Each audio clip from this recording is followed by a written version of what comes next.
kabajamtootaa fi hordoftoota maatii Oromiyaa kiyya qophii keenya har'aatiin immoo seenaa qabsoo Jaal Lammaa Magarsaa isinii dhiyeessina. Hanga dhuma qophii keenyatti akka nu waliin taatan affeerraa keenya.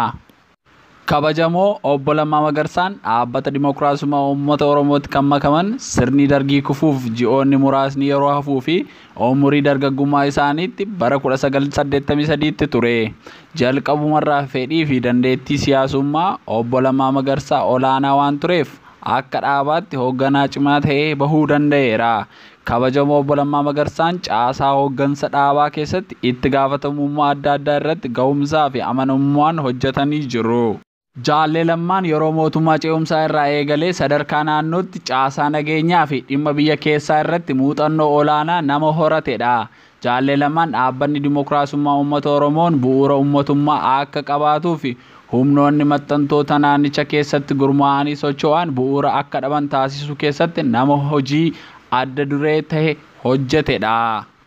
Jaal Lammaan dhaabbaticha keessatti sadarkaa qabsaa'aa irraa hamma koree giddu galeessaa fi hojii raawwachiistuu dhaabaatti kan hojjete yeroo ta'u, gama caasaa mootummaatiin immoo koomishinarra koomishinii poolisii Oromiyaa, hoogganaa biiroo bulchiinsaa fi nageenya Oromiyaa, hoogganaa biiroo daldalaa fi misooma gabaa Oromiyaa akkasumas hanga pirezidaantii bulchiinsa mootummaa naannoo Oromiyaa tahanii muudamanitti afyaa'ii caffee bulchiinsa mootummaa naannoo Oromiyaa tahuun tajaajilaa turanii.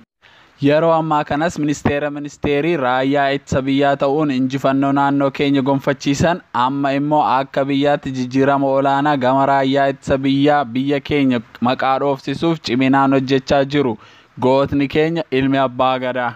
Haalli qophaa'ummaa barnoota isaanii digirii isaanii jalqabaa Political Science fi International Relationsiin Yuunivarsiitii Finfinnee irraa kan fudhatan yoo ta'u, digirii isaanii lammaffaa immoo International Relationsiin qabxii olaanaa galmeessuun Yuunivarsiitii Finfinnee irraa fudhatanii jiru. Digirii sadaffaa yookiin PhD isaanii Peace and Security'dhaan otoo hordofaa jiranii itti gaafatamummaaf dhaabichi waan isaan barbaadeef hojii irraa miidhaan akka hin qaqqabneef jedhee kan addaan kute yeroo ta'u, dhiyeenya kana Yuunivarsiitii Jimmaa irraa dooktara kabajaa isaanii argatanii jiru.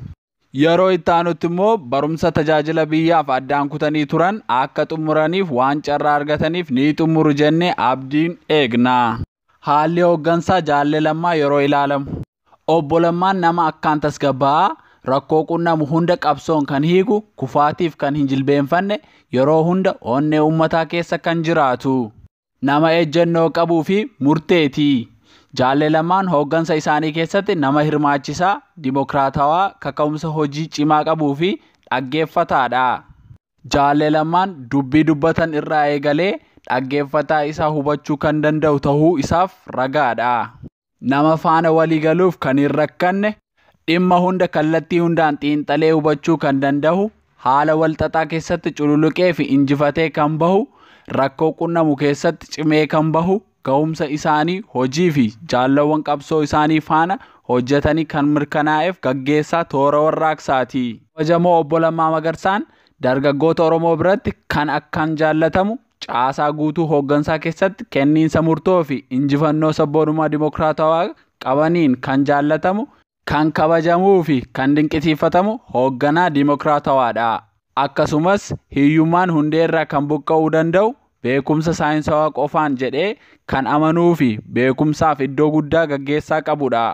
Obbo Lammaan dubbisaaf jaalala addaa kan qabuu fi hundaan ol ilaaltanii yoo ta'e kan argitan harka isaanii irra kitaabni hin dhabamu. Gaggeessaa akka Obbo Lammaa Magarsaa Waaqayyo nuuf haa baay'isu, umurii dheeraaf nuuf haa laatu. Waan na dhaggeeffataniif galatooma. Qophii keenya har'aa xumurreerra.